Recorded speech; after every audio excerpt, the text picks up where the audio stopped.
ஸ்கூல்ல ஸ்கர்ட் கிழிஞ்ச இன்சிடென்ட்டால இந்த பொண்ணு அன்னைக்கு வீட்டுக்கு லேட்டா வராங்க. அப்ப அவங்களோட ஆன்ட்டி, என்னம்மா ஹாரிஸ் எப்பயோ வந்துட்டா, நீ வேற இவ்வளோ நேரம், உனக்காக தான் நாங்க சாப்பிடாம காத்துட்டு இருக்கோம், வா சாப்பிடலாம்னு கூப்பிட்டா. ஹாரிஸ் இவங்களை பார்த்தாலே ஏதோ வேண்டாதால பாக்குற மாதிரி மூஞ்ச காட்டுறான். இவன் யார் தெரியுதா? ஆரம்பத்துல அந்த செக்ஷன் ஏல இருந்து கேன்டீன்ல நீ எங்க கூட எல்லாம் உட்காந்து சாப்பிட தேவையில்ல, உன் செக்ஷன்லயே போய் சாப்பிடுன்னு அனுப்பிச்சான் இல்லையா, அந்த பையன் தான். ஜேஜேவோட கசின் தான் இவன். அப்ப ஆன்ட்டியும் ஆன்ட்டியோட மூத்த பையனும், டே நீ ஸ்கூலுக்கு கார்ல தானே போயிட்டு வர, ஏன் ஜேஜேவையும் கூட்டிட்டு போயிட்டு வந்தான்னா, நாள்ல இருந்து ஒழுங்கு மரியாதை ஜேஜேவையும் ஸ்கூலுக்கு கூட்டிட்டு போயிட்டு வாடான்னு சொன்னதால இவன் வேண்டாம் வெறுப்பா அடுத்த நாள் ஜேஜேவா அவன் கார்ல ஸ்கூலுக்கு கூட்டிட்டு வந்துட்டு இருக்கான். இவங்க கிளாஸ்க்கு வந்த உடனே கீஃபர் அவங்க கிட்ட சாப்பாடு லிஸ்ட் கொடுத்து, ஒழுங்கு மரியாதை எங்களுக்கு நீ இதை வாங்கி வந்து கொடுக்கணும், நேத்து பண்ண இன்சிடென்ட்டுக்கு வேற எவ்வளவு இருந்தா ஓடியே போயிருப்பா, ஆனா நீ என்கிட்டயே சவால் விட்டு திரும்பி செக்ஷனுக்கே வந்துருக்க, அந்த சவால்லாம் தனியா இருக்கட்டும், இப்ப கேன்டீன்ல எங்களை யாரும் அலோ பண்ண மாட்டாங்க, செக்ஷன் பாய்ஸ் எல்லாருமே பேண்டா, அதனால நீ செக்ஷன் இருக்கிற வரைக்கும் எங்களுக்கு சாப்பாடு நீ தான் வாங்கிட்டு வந்து கொடுக்கணும்னு சொன்னதால இவங்களோ,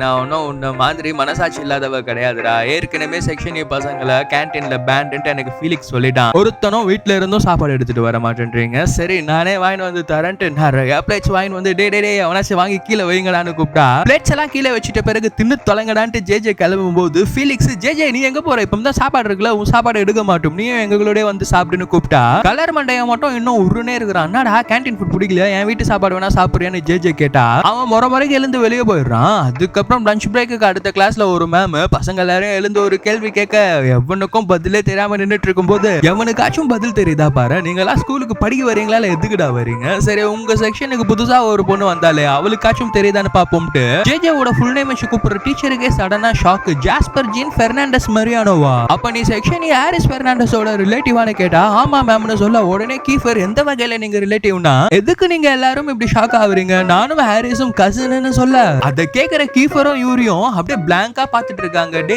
நீங்க எல்லாம் ஷாக் ஆகுறீங்கன்னு தெரியுது, எதுக்கு ஆகுறீங்கன்னு சொல்லி தொலைங்கடா. ஹாரிஸ் மேல அவ்வளவு பயமா என்னன்னா இவனுங்க பதில் எதுவும் சொல்லாம அமைதியா இருக்கிறானுங்க. அதுக்கப்புறம் ஆக்சுவலா அந்த பசங்க எல்லாரும் ஜேஜேவை கண்டுக்கிறதே இல்ல, இன்ஃபேக்ட் ஜேஜேவே இவனுங்க கிட்ட வாண்டடா ஏதாச்சும் பேச வந்தா இவனுங்க கண்டுக்கவே மாட்டேன்றானுங்க. அன்னைக்கு டே ஃபுல்லாவே இப்படியே குழப்பமாவே முடிஞ்சிடுச்சு. ஏன் இப்படி நடந்துக்கிறாங்க, என்ன ஆச்சுன்றதெல்லாம் அடுத்த பாட்டுல பாப்போம். மீண்டும் சப்ஸ்கிரைப் பண்ணாம பாத்துட்டு இருக்கவங்க சப்ஸ்கிரைப் பண்ணிக்கங்க.